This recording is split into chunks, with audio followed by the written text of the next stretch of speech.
if you do win an award tonight, don't use it as a platform to make a political speech, right? You're in no position to lecture the public about anything. You know nothing about the real world. Most of you spent less time in school than Greta Thunberg. So, if you win, right, come up, accept your little award, thank your agent and your God, and fuck off, okay? Jay has always been known for pushing limits, but lately, he's stepped into a new role as one of Hollywood's most outspoken critics.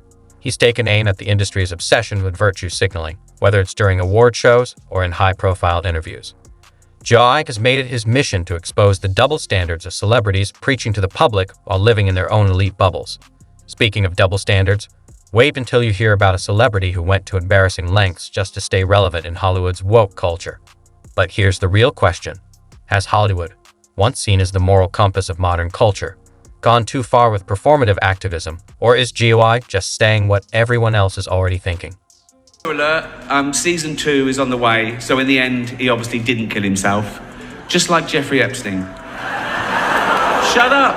I know he's your friend, but I don't care. Go back to the 2020 Golden Globes, a night that stood out for one reason. Ricky Gervais saying what many were already thinking. The event had become predictable, with celebrities using their acceptance speeches to preach about climate change, diversity, or equality, all while sipping on overpriced champagne. But when Gervais took the stage, it was clear he wasn't there to play along. Instead, he called out the hypocrisy in the room with brutal, no-holds-barred humor that left everyone stunned. Speaking of all you perverts, it was a big year. It was a big year for paedophile movies. Surviving R. Kelly, Leaving Neverland, Two Popes. Shut up. Shut up. I don't care. Ricky's takedown of Hollywood wasn't just about calling out how out of touch celebrities are. It was a bold statement. Stop using your fame to act superior. The audience's reactions? Absolutely priceless. After the Golden Globes, Twitter exploded with debates. Some saw Ricky as a hero, applauding his courage to speak the truth, while others thought he went too far. But here's the kicker. Instead of backing down, Ricky doubled down. He took to Twitter, responding to both fans and critics, and made one thing crystal clear. He wasn't sorry for calling out Hollywood's double standards.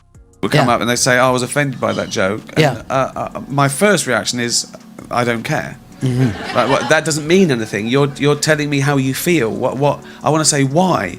And I'll explain to them. I'm willing to explain to them why the joke isn't offensive.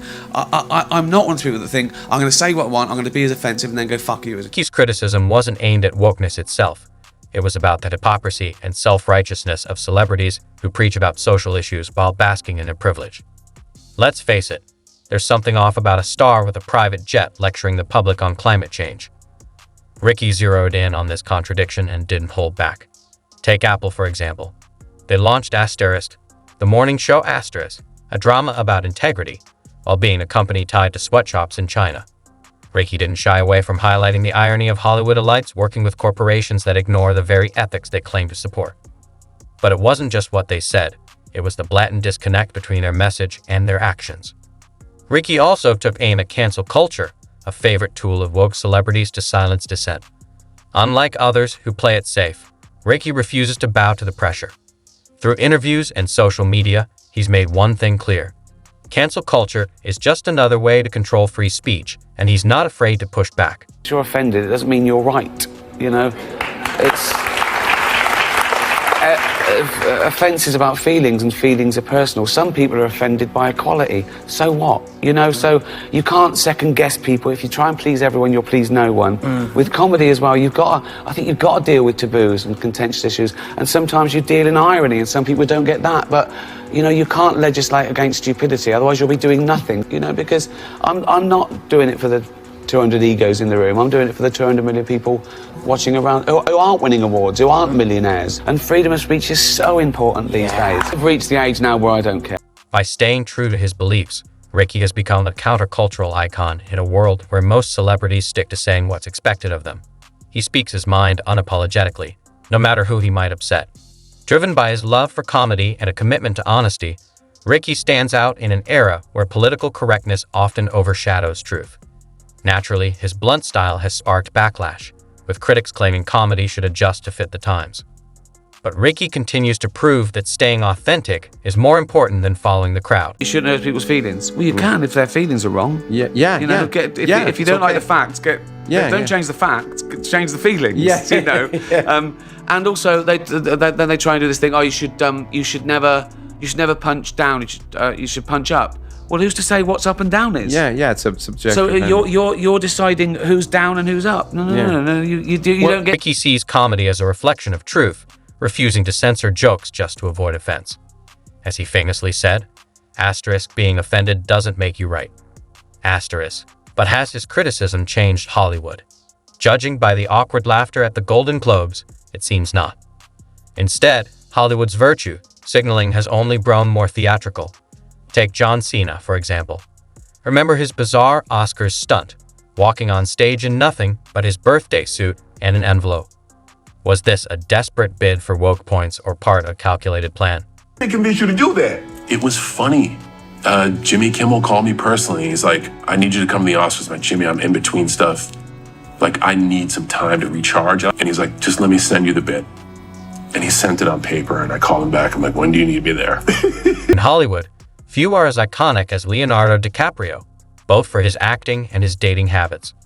During the 2020 Golden Globes, Ricky Gervais couldn't resist taking a shot. He joked about the premiere of Asterisk, Once Upon a Time in Hollywood, Asterisk, saying by the time the film ended, Leo's date was too old for him, cracked a smile. Ricky then followed up with, Asterisk, seriously, Leo, you're almost 50. Once Upon a Time in Hollywood, nearly 3 hours long. Leonardo DiCaprio attended the premiere, and by the end, his date was too old for him. So.